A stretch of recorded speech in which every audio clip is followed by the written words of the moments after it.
Bonjour mesdames, bonjour mesdemoiselles et bonjour messieurs et bienvenue à votre station radiophonique EBSCJ, votre radio locale. Je me présente Georges Latendresse, votre animateur maison. Nous allons débuter notre rétrospective pour l'année 1930. Nous remercions la collaboration de mademoiselle Gabrielle Robert. Janvier 1930. Statistiques. Pendant l'année 1929, il y a eu 159 baptêmes, 34 mariages et 47 sépultures, dont 35 grandes personnes. Celle de 1928 était de 158 baptêmes, 25 mariages et 57 sépultures. La population d'Isbratton est de 3120, dont 1339 dans la paroisse et 1781 dans les villages. Il y a 2380 communiants et 740 non-communiants. Dons généreux. M. Spatford, gérant de la Québec Asbestos, a gratifié notre club de hockey d'un joli montant de 50 $. Les membres du club le remercient sincèrement pour ce généreux don. Accident à la Québec Asbestos Corporation. En travaillant à la réparation d'un plafond dans le moulin, un ouvrier de la Québec Asbestos, M. Alphonse Gilbert, tombe et se blesse assez sérieusement à un bras. Cette chute, due à l'écroulement d'un échafaudage, a aussi occasionné d'autres blessures moins sérieuses à M. Gilbert. Cet accident n'aura aucune conséquence grave. Mars 1930.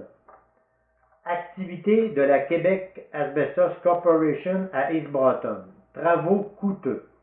La Québec Asbestos a commencé les travaux d'une calvette pour son chemin de fer qui va de sa mine à la station d'Isbratton au 9e rang de cette même paroisse. Ceci en vue de faire venir à son moulin d'Isbratton le minerai qu'elle possède à sa mine du 9e rang. 2 accidents à Isbratton.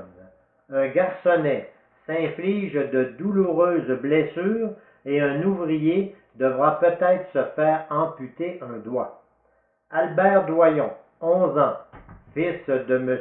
Joseph Doyon, commerçant, s'est infligé des brûlures douloureuses alors qu'il était assis près du poêle et par un faux mouvement, il se renversa une théière remplie de thé sur le bras gauche, lequel est entièrement brûlé.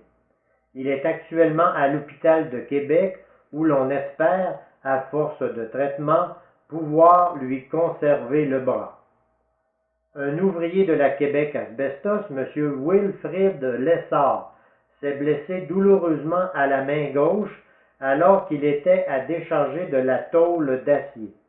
Il est parti pour l'hôpital de Sherbrooke où peut-être il devra se faire amputer un doigt. Avril 1930. Pâques. La fête de Pâques a été très bien célébrée dans notre paroisse. Les paroissiens se sont approchés des sacrements en très grand nombre. Et à la grande messe, la chorale des hommes et des enfants ont rendu un joli programme de chant. Un incendie. Dans la nuit de samedi à dimanche le 12, un incendie a détruit de fond en comble le garage de M. Mathias Lachance, ainsi que sa machine, une Pontiac Sedan 1929. Ce garage était situé sur la rue Sainte-Marie, dans le village d'Isbratton, couvert en partie par les assurances. Joyeuse réunion chez M. Adolphe Gilbert à Isbratton. À l'occasion de la fête de Pâques, eut lieu, à la résidence de M. et Mme Adolphe Gilbert, une joyeuse réunion. On remarquait M. et Mme Adolphe Gilbert, M. Philemon Fortin, Mesdemoiselles Yvonne, Jeanne et Marie-Reine Gilbert, Camerline, Mérilda et Anne-Marie Doyon, Marie-Laure Fortin, Marie-Reine Leblond et Ernestine Paré. Les messieurs étaient M. Irénée Doyon, Roland Lessard, Hervé Paré, Albert Paré, Wilfrid Lessard, Ovila Trépanier, Josaphat Lachance, Philippe Huard, Alcide Huard, Philippe Paré, Albert Nadeau, Hervé Lessard, Lucipe Lessard, Ludger Doyon et M. Lionel Champagne. Il y eut chant, musique et divers autres amusements. Mai 1930. Un enfant est écrasé par une auto à East Broughton.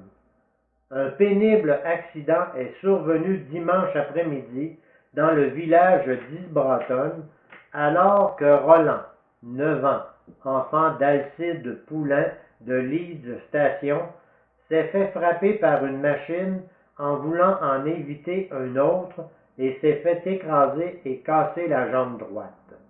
On l'a conduit immédiatement à l'hôpital de Thetford Mines. La famille Poulain visitait des parents à East Broughton. Broughton S, réunion de notaires. Mercredi, le 28 mai dernier, avait lieu chez le notaire Gédéon Roy, à East Broughton, une réunion des notaires au district de Beauce. Parmi les invités, on remarquait messieurs les notaires Angers de Beauceville, Crépeau de Saint-Georges, Dufour de Sainte-Germaine, Gilbert de Saint-Georges, Gilbert de Saint-Évariste, Guertin de Lambton, Langlais de Sainte-Justine, Pagé de Saint-Éphrem, Tardy de Saint-Prosper, Tachereau de Saint-Joseph, Surgeon de Saint-Victor, Veilleux de Saint-Ludger, Lippé de Mégantic, Michaud de Saint-Georges, aussi les docteurs Groslot et Jolicoeur d'East Broughton. Pendant la soirée, il y eut rafraîchissements, lesquels furent servis par Mme J.A. Jolicoeur, Mme Ernest Roy et Mme Notaire Roy. Juin 1930, Broughton S, un banquet. Le 15 courant, à l'occasion de l'arrivée de M. le docteur Lionel Groslot, qui vient de terminer brillamment ses études médicales à l'Université Laval, un magnifique banquet fut donné à son honneur chez M. Éleuthère Groslot, son père. Au-delà de 100 convives étaient présents pour féliciter la bienvenue au nouveau médecin en sa paroisse. Les discours de la soirée furent faits par M. le docteur Valère Groslot, cousin du jeune médecin, M. Eugy Turcotte Marchand, M. le notaire Gédéon Roy, M. le docteur Jolicoeur. En réponse à ces discours, M. le docteur Lionel Groslot exprima, en termes émus, toute la gratitude qu'il ressentait à l'occasion de cette manifestation et de cette marque de sympathie de la part de ses amis. Ce nouveau médecin fera une année d'internat à l'Hôtel-Dieu du Précieux Sang. Nos plus sincères félicitations au docteur Lionel Groslot. Ceci met fin à notre bulletin de nouvelles. Nous vous remercions d'être à l'écoute de votre station radiophonique EBSCJ et nous vous redisons à la prochaine.